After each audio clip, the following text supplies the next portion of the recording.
Hello and welcome back. We are in the CISA and CIA series. Today we're going to talk about audit assertions.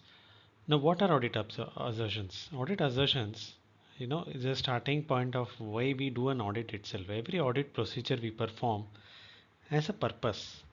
Ultimately we are trying to obtain evidence for management assertions in the financial statements. What are assertions? Let us look at what are assertions. Assertions generally are talking about what is being tested. This is a statement which the management feels it is there, and we are testing it for the management, as in they feel that there are certain expectations from the financial statements the way it should be, and audit procedures are definitely aligned with this, and they're designed to obtain the evidence to make sure these assertions are right or wrong. So it can be either implied assertions or express assertions. Now, to be very clear on where it is coming from, this is defined in the international standards on auditing, specifically audit standard number 500. And these assertions are formally defined by that particular standard. This is the international standard on auditing, or ISA.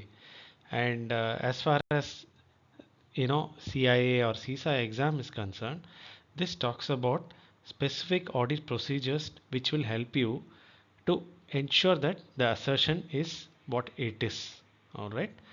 Um, let's look at some examples or the specific assertions, starting with existence. Existence answers one question: whether the asset or balance actually exist or not. For example, if inventory is shown in the books, does it physically exist in the warehouse? So this will where your physical inventory, verification of inventory and inspection of inventory is comes into the picture. Fixed assets verification is another example. So existence is mainly concerned with overstatement risk. So something is not available physically, but if it is shown in the balance sheet, or as an asset or liability or whatever it may be, it means it is getting overstated. All right. The next one is occurrence. Now occurrence asks the question, does this or did this transaction really happen or not? So typically this is applied for revenue and expenses. So revenue and expenses where whether sales were recorded and it whether really actually happened during that period. Do they pertain to the entity, or were they fake or premature, or advance billing or something like that, so of that sort. Okay, so occurrence helps us to detect fictitious transactions. All right. Next up is completeness. Completeness flips the question what we spoke about in the previous discussions. Is there anything missing? Earlier we were talking about what was there, but is it there or not? Now we are talking about what is missing.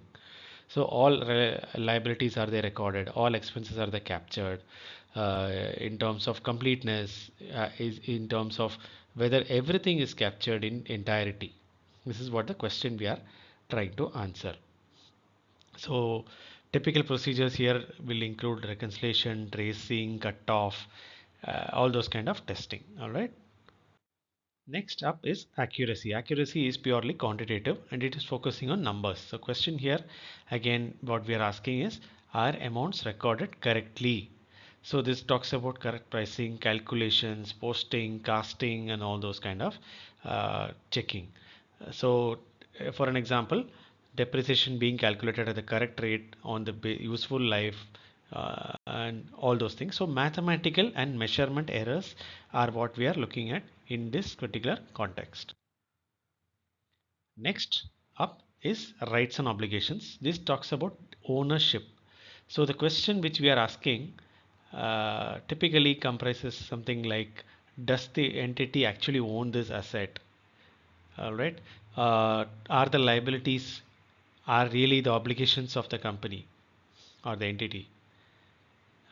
Inventory held on consignment. Okay, so company may not be owning it, but it is held on somebody else's behalf.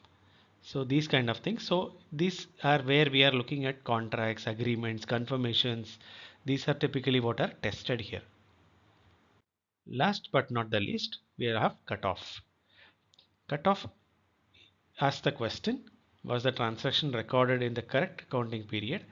And especially during the year end. I mean, this is where your year end sales, year end expenses are getting booked in correct time, in the appropriate period, so that the profit or the loss are appropriately calculated and represent a true and fair picture. So this is about timing.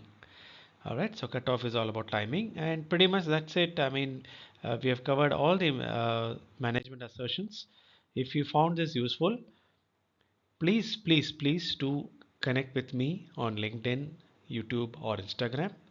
And I post a lot of content over there, and you find it truly useful. I would really recommend you to watch all the other videos as well, and please do share it on social media and wherever you are following me. Just carry on, and because I'm going to be posting a lot of content on this.